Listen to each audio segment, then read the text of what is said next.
John McAfee, of course, doesn't need any introduction. The inventor of the multi-billion-dollar anti-virus software, McAfee. And the new article's out on Infowars.com. Dark Web Rising, McAfee founder to launch new NSA privacy device. And I want to get into that with him. We got to go to break in a minute because we're late getting him on. First, I want to ask how he's been doing since he was tried to be set up down there in famously piratical Belize. And then what else has happened since we haven't talked to him in about 4 or 5 months. John, thank you so much for coming on with us, sir. Well, thank you for having me, Alex. I would enjoy being on your program. Again, whoismcafee.com? Is that the best website? That's the best website, sir. Okay, we're going to break here in a few minutes. Just update us on how you've been doing since you got out of that terror operation down there. I would add, months after you were on, riots and plots did come out in the news out of Belize, really boosting your credibility. Well, yes, actually a lot of things that come out. They just got rid of their Minister of Internal Security because he was selling passports to the Koreans and got caught by Interpol. So anyway, I've been doing fine. I've been working on my new project. I'm very alarmed with what's happening in privacy in America and the invasive tactics of the NSA. And I have been working on this device for a number of years. I've accelerated it in the past few months, and we'll have a prototype working in 6 months. It prevents the NSA or any government agency from accessing anything that you wish to do electronically. Very exciting. Can you give us any tidbits on how it works, or the... Yeah. Basically, it's a little hardware device, which is a communicator. There's no screen on it. You drop it in a pocket, and an application that runs on your iPhone or your Android or whatever device you're using, including laptops and iPads. And it basically turns your telephone into two devices, one which connects to the internet normally for whatever, and the other which creates a completely secure local web which is relayed across the world. The local web, nothing can identify you as where you are, what your name is, nothing, no ID even to the hardware device. So it's a proxy device. It's a proxy device, but it's a completely secure proxy device. The encryption is something that I personally have developed. The NSA nor any other agency is involved. And that's the problem now. The NSA helped, if you use the word in quotes, every technology company develop their encryption techniques. Well, what idiocy. Of course they can break them. Well, yeah. In fact, I've read about them pressuring people, saying it's a disruptive technology if they don't let them put a back door in it. You're, of course, an expert on this. I couldn't think of a better guest to break down what's happening with the NSA than Mr. McAfee. Whoismcafee.com is the website. Are we choosing our own destiny, or has it been pre-selected for us? As we've moved through history, every great leader has had to understand the potential of information. Billions of dollars have been spent privately and publicly looking at how to tap into your psyche. From compulsory state education to the Hollywood media brainwashing machine, we are kept in perpetual bondage to the ideas that shape our actions. When somebody obscures that feedback loop between you observing and testing it out and verifying it, they can take total control of your awareness. All of this is happening so fast, you need to be ahead of the game. How to engineer the opinion of the American people so that they would not only endorse but demand a war. Oh, there's another plane just hit. State of Mind, because there's a war on for your mind. Get your copy of State of Mind, the movie, at Infowars.com. And remember, every order at InfoWarsStore.com receives a free citizen rulebook.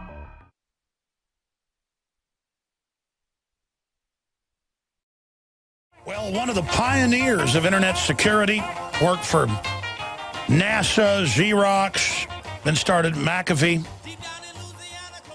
Whoismcafee.com. John agreed to come on our show first, and Joe Rogan second, because he was told by people he trusted that he could trust us. And I got to be honest with you. I mean, I believe most of what he was saying, but it was so wild about the passports and about the certain Arab groups. He even named what groups by name. And then it all came out in the press. He was being accurate later. And all I can say is he's really blessed to be alive. John, this is a short segment. I know you want to get into Obamacare. From what I've seen, it's the legalization of the NSA. It data mines everything. I know you've been writing about that. As an expert, tell us about that. And I can't wait till this device comes out as well. Well, the problem with Obamacare, and this is just from a technological standpoint, Alex, is that there is absolutely no security at all. For example, I can create a website, claim to be an agent, and ask, let you log on, and because it's a healthcare system, I can ask you the most intimate questions, and you're going to answer them online. I will then get your social security number, your birth date, all the information I need to assume your identity and empty your bank accounts the following day. And yet, there is nothing in this central system that I can go to verify that this is a legitimate website. It's insane. It is insane beyond belief. And I don't know who thought this thing up, but they have to be a complete idiot. Or they want to bring down the whole ID system and force everyone onto biometrics via brainwaves, which is what Toyota and others are going to. Well, I don't have a clue about that, but I know that it is the most insecure thing for Americans now. If you're signing up for Obamacare, you have no idea if it's a legitimate website, and I can tell you now, the cost to the consumers, to the American public, in terms of identity theft and their bank accounts being wiped out is going to be many times the entire cost of the Obamacare program. This is insane. Sure, my point is they're coming out with cars that start via your brainwave fingerprint. Well, now they're just going to steal the signature of your brainwave or cut your finger off to get into these iPhone 5s. You, as a top security expert for decades, what is the best form of Internet security? Common sense is number one, okay? If for example, let's use Obamacare. I would, if you're going to be signing up at all, make sure that it's a legitimate site. Number two, never ever give out information that's private to you, even if your own bank calls you and you're sure that it's the same bank. Go, wait a minute, that should be on file with you already. Why are you calling? Look at how Academy Sporting Goods always asks for your number, your zip code. Somebody could be listening right there, steal your credit cards, and then use your credit cards with that zip code. Absolutely. So you just never speak it, you never write it, you never give it to anybody. And if someone's asking you for it, what the hell are they asking it for? Excuse my language. Why are they asking you? This is the problem. We are so gullible, some of us, that we go, well, okay, it's the government, it must be safe. Or, it's my bank calling me, it must be okay. Well, it's very seldom safe. Never give out anything about yourself. Not your home address, not the name of your wife, not the name of your parents, not where you were born, nothing. And if people ask for it, be suspicious. Be really suspicious.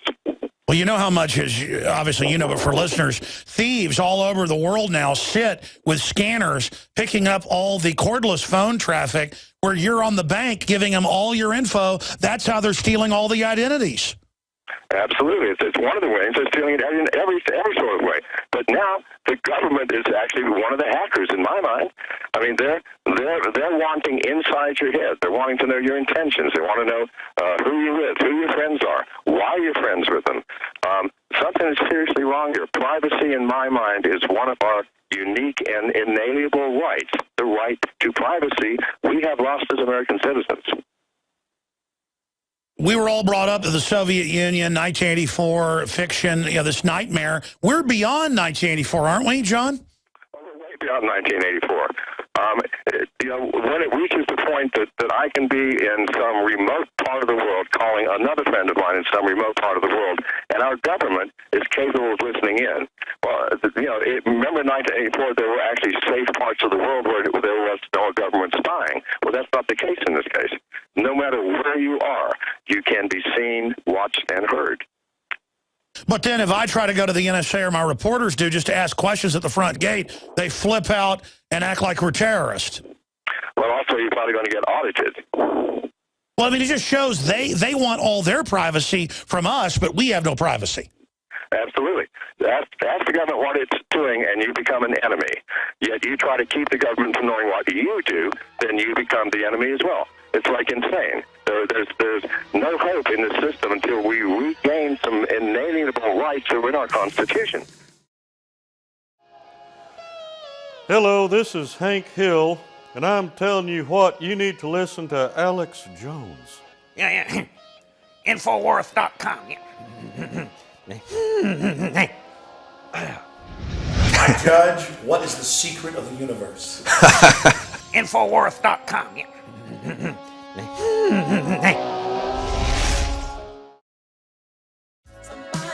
You're not in the Twilight Zone. You're in the New World Order, where the inmates run the asylum.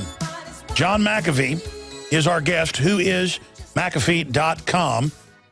All right, there's so much going on in the world. Let's get into the NSA. Let's get into the power grab, the panopticon, the technocracy they're trying to build, sir, and how you think culturally we can change this and stop this, and what you think is also most positive about what's happening right now after you cover what's most negative.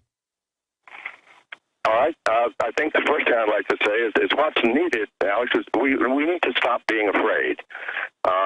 For example, it's fear that allowed us to let the government at the end of 9/11 create the Homeland Security, all of the things that getting on an airplane now. You know, I travel a lot, so it's like I get halfway undressed 5 times a week just to travel somewhere, so that they can make sure I'm not a threat to America. We're afraid, many of us. They're using that against us. What my product, for example, Sony Enterprises has called my product, my intended product, a dangerous product, because it will allow the crooks and hackers of the world to not be seen. Well, you know, people also use telephones as the criminals use telephones. Do we get rid of telephones? But the hackers already know all this stuff, so this is for the general public to protect themselves. It's the same argument against guns, saying you can't have a gun, you might hurt somebody. No, I need a gun to protect myself. Absolutely. And we need a privacy to protect ourselves. And so, of course, anything that we build which is positive is going to be used by the criminal elements of society. We can't stop it. They use telephones. They use cars to get away from bank robberies. What do? We take cars away from people? So this is insane to use this rationale for, no, don't let McAfee build that product because it's dangerous. It's going to let crooks get away with things. Well, it's also going to let me be private, and you be private, and all of us be private. So what do? Do we sacrifice our privacy for the illusion of safety? There can't be safety without privacy, Alex. John, are we going to be able to turn this around? You know, I'm not sure. It's going to depend on all of us, isn't it? I mean, this is still America. We still have the right to vote, and we still have the right to think for ourselves. If we stand up and go, I'm not going to be afraid anymore, and go to that booth and vote these people out, all 100% across the board, and bring in people who say, yes, we've become crazy as a society. We have got to return to sanity. It's up to us, Alex. We have to do something. We can't sit back and let somebody else do it for us. Are we willing to do that? That is the question. Well, as you know, most great empires and cultures end up committing suicide by madness. Those who the gods would destroy, they first make mad. And we really are collectively, I've talked to a lot of executives, a lot of people, and they say general craziness and self-destructiveness is increasing. Are you seeing that? Of course it is. I mean, absolutely, across the board. We're becoming a very insane society here. A self-destructive society. It's obvious. Open our eyes to look around you. You see it, I see it, everybody has to see it. We're closing our eyes to it sometimes because it requires courage to see the truth. Do we have the courage? Let me ask you this question, because this is what I dread at 3 a.m. in the morning. It's not the smart, evil tyrants we face, because they've got to be dealt with, but the general morass and laziness and dumbed-downness, not of the whole public, but of a sizable 30–40% of people who don't even know what party Obama's in Man on the Street interviews we've done and others have done, but support it. Or who don't even know their state capital, who don't even know one branch of government, much less 3. But they have this arrogance to them where they don't care, and they politically want to take our guns. They want the state to raise our kids. They are flaming authoritarians posing as so-called liberals when Thomas Jefferson would literally spit on them. And then you've got the fake conservatives that are a bunch of tyrants as well. But I got to say, I've never been a partisan guy. The Democrats, though, are really making their move right now. What do we do as producers when all these stupid parasites that literally can't tie their shoelaces want to run our lives? What do we do about that? Well, you know, first of all, the reason that many people are indifferent is because it's easy to be indifferent. It's easy not to know what's going on, not to know what party the president is in, because if you don't know, it can't scare you. That's what my dad said last night. If you don't know, then you can imagine anything that you want and pretend that that's true. That's what's happened here, and that's what this world has become. We don't want to know many times, because if we know, we have to do something. We don't want to do anything because doing something is scary. I think that's the fundamental problem. We have to bring a mirror in and let people look at themselves and look at the truth of what's really happening here. I had dinner with my dad. I'm not a sociologist. I can build a product, which is what I'm doing, that you can drop in your pocket that's going to give you privacy. But I can't change the way people think, unfortunately. Sure, no. I mean, I had dinner with my dad last night, and I said, why are they so dumb? Why don't they care? And he said, no, they don't want to know. They're scared. They're delusional, and they want to just be left alone. And I guess what you said is absolutely true. That's it. They think they're protected by not caring, but their not caring is what's allowing the evil to take over. Absolutely, and that's the problem here. You know, I mean, you know, I will do anything to help people have the right to protect themselves. They have a gun to do, you know, to their own privacy. You know, but the world is full of some frighteningly indifferent people now. And quite frankly, I just don't know, Alex. I just don't know. Yeah, well, I'm here to tell you, to all these indifferent people that think they're going to run my life, it's over. We, the working, thinking people, are done with you and all your bureaucrats. What do you make of the persecution of reporters? And they've told priests, if they minister to people on the military base during the shutdown, even if somebody's had a family member die, they will be arrested. I mean, just to see what a tyrant Obama's turned into, he's 1,000 times beyond Nixon and getting away with all of it. What's next? You know, I don't know, because what we have is to me, the ultimate nightmare. I never dreamed in 1,000 years that it would come to this. So what's next? My mind can't conceive it, sir. Wow. Wow. I don't even know what to say anymore. You know, after you leave us in 5 minutes, I know you'll think of something important you wish you would have said, so I always ask this question. What else is on your mind, John, instead of me asking my feeble questions? Well, you know, what's on my mind now is how I can position my new product so that they'll actually let me build it here in America. You know, as it looks right now, I can assure you the music industry, the movie industry, are going to be radically against it, because it means that stealing their stuff is going to be easier.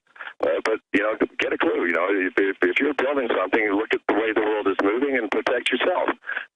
Don't make me stop producing something that gives us privacy. You can't have prior constraint. More difficult.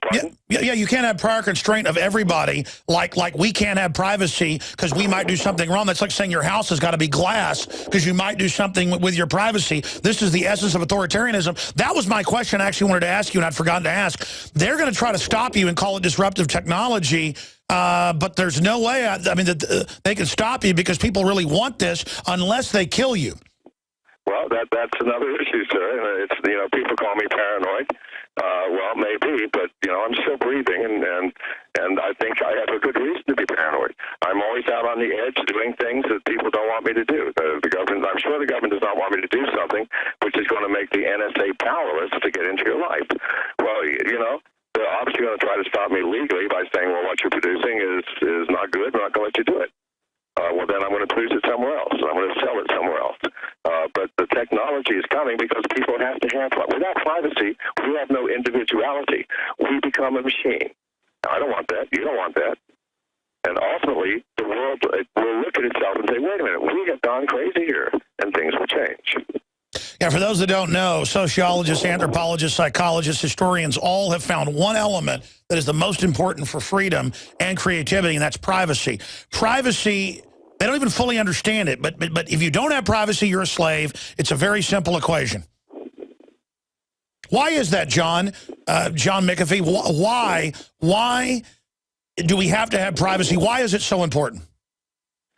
Because without privacy, sir, because we're humans and because we are imperfect, we get judged. All right? Why do we do certain things in privacy? Well, because, you know, we know that what we're doing here might offend somebody's sensibilities somewhere else. What we're doing here, someone may not want us to do because of, who knows what, competition, greed, all of the things that humans have. Privacy is our protection against ourselves. All humans have the same thing. We are all, to some extent, greedy. We're all to some extent jealous. We are all to some extent lustful and all of the other things. And given that fact, privacy is our protection against ourselves. When we can go and do things which really are innocent without people becoming afraid of what we might be doing. And so we all have to have it. It's a necessity of life if we are to be individuals. Now, if we're in some communist state where we all think alike and dress alike and there is no change, well, you don't need privacy. But then there are no people as well. We are robots. The question is do we have the courage to remain human? I don't know. I'm going to do my part. Well, I want to apologize to you, John. You probably don't even know why. The few times you came on our show first, I was respectful. I was nice to you. But the story was so wild, I was hedging my bets thinking, I know the guy's really smart. You know, he's really successful. I know it's the mainstream media demonizing him, so I'll give him the benefit of the doubt. But I was still, you know, a little sarcastic, a little hesitant. But now seeing everything you talked about coming out and turning out to be true, it's so fantastic. It actually happened the way you said. What an adventure. And now you're saying things that are so profound here on air. I really admire the work you're doing, standing up against these tyrants. So I apologize for doubting you. No need to apologize, Alex. You were actually the kindest of all people to me during that time. You really were. So I thank you again. Wow. Well, John, if you ever come through Austin, we'd like to get you in studio. In fact, I'd like to do a Skype interview for my Obama Deception 2 on privacy. So talk to your folks when you can get to video Skype and want to do a 10-minute interview. I have a few questions for the film, but as soon as you come out with this device, if we're able to sell it in the U.S., I would like to be a distributor through the Infowars.com network of your product, sir. Well, it's a done deal, sir. Wow. Very exciting. Okay, we'll stay in touch. I'll let you go. Anything else you'd like to add, please add it. But please look in your book and tell us the next time you can give us 10 minutes via Skype so I can put you in Obama Deception 2, the film, sir. All right, I will do that. As soon as I get off the phone, I'll call my people. Thank you very much, Alex. All right, thank you, John. We'll talk soon. Bye. Yeah, that guy's amazing. Again, I got to be honest. I mean, I said this on air, too. I mean, it was so fantastic when he was saying Ryerson, Chinese. He was even saying the names of the Muslim groups that were there getting all this, and that's why they came after him. And then it all came out later that, indeed, just what he said was going on. We even sat on a TV interview with him once for like a month just because I didn't even know if I could air it. It was so wild. And then it turned out it was true. But that guy's just super smart, folks. I mean, you can just hear him. He has that, you know, like a lot smarter than I am. Like I kind of get like that manic. You can tell he's a really smart guy. And just the way he boils down privacy and what it means and why it's so important. I'm really mad at myself because I get this attitude of I don't care if they know what I'm doing. Now, of course, that's their argument. Well, if you don't care, that's on the NSA website. If you have nothing to hide, you have nothing to fear. If you're not doing anything wrong, don't worry. It actually says that. That is the essence of tyranny. But then I double down on it and go, I know you crooks are watching me. I know you're raping my privacy. All right, whatever. You know, but still being macho about it is wrong. I should be doing everything I can to protect my privacy. I should be protecting my security. Like, it's macho that I just strut around in public with no bodyguards not caring. But I don't even do it on purpose. I really am not afraid. It is wild. Like, I've had, like, police detectives here and FBI people and others going, man, you're crazy to go do the stuff you do, you know, by yourself with no security and all this stuff. And the more I think about it, is I have a responsibility to protect my privacy. I have a responsibility to protect my safety. And I think that's the essence of why America has fallen so far, is that we just think, so what if you scum are doing that, or we'll muddle through it. We have to stop just muddling through it and putting up with it. We've got to really take it personal and get off the grid as much as we can. And then when we go interface with the internet, because this is a great tool to fight the globalists, but they're going to try to shut this down. We've got to be creating alternatives. We've got to be trying to be privacy-oriented. We've got to use cash as much as possible. It's not that we've done something wrong. We got to keep cash alive. Once they get the cashless grid in, they can tax the daylights out of us, track us, control us, and they admit that's their plan. I mean, you could hear McAfee, you know, with bated breath. He's, I can't believe it's happening. I can't believe it's happening. Because it's really happening. They're really arresting reporters. They're really telling Catholic priests, we'll arrest you if you pray with somebody on military bases. They're really telling volunteers you can't meet with troops off base when they have a family member die. You can't go give a funeral for somebody's family. You can't give military burials. Oh, yeah, they're now telling people. My great-uncle had a military burial 2 months ago. They had guys come out and do the 21-gun salute and, you know, do the Army, you know, style thing where they walk in with a coffin and fold up the... They're talking about restricting those. And if we catch you in uniform volunteering, it's already volunteered anyways. I mean, it's disgusting what these people get away with and how we've let them walk all over us. I feel dirty. I feel pathetic. That's why so many times people say, oh, you're so great, you're so wonderful. Folks, I am not. It's not that I don't like being complimented. That's okay. It's that I am so upset that I'm not doing enough and that I can't do enough, that when people tell me how great I am all day, I don't want you to do that. I'm not great, folks. We as a people are great if we rediscover our greatness and liberty. We've got to go out and fight these people. I mean, I want to go out and stick up bumper stickers all over town to wake people up. I want to go out and confront police running checkpoints. I want to go out and protest at an abortion clinic. I want to go to Fort Hood and walk into a general's office and say, how dare you follow illegal orders to not let people have church now during a government shutdown, and tell them it doesn't matter if the priest, in the case of the Catholics, have gone public, you know, minister to people. This is outrageous. We should be saying outrageous. And, you know, they'll probably put me on some list saying we should go get in the general's face because I'm a terrorist for speaking out. I mean, it's disgusting. Everything good has been listed as terrorism under this fake threat of Al-Qaeda when they run Al-Qaeda publicly. They run the drugs publicly. And again, 95% of the government's not involved in the corruption, but they sit there and stand down and ignore it and are compartmentalized, which makes you complicit. Because here's another big epiphany. This stuff's all out now. And so all of you that work with the system and go along with it, you're now complicit, on record. It's gone way past the point of you being able to deny this and have plausible deniability. And here's another big epiphany. This is the biggest secret yet. I know you already know this in your gut, but we haven't said it.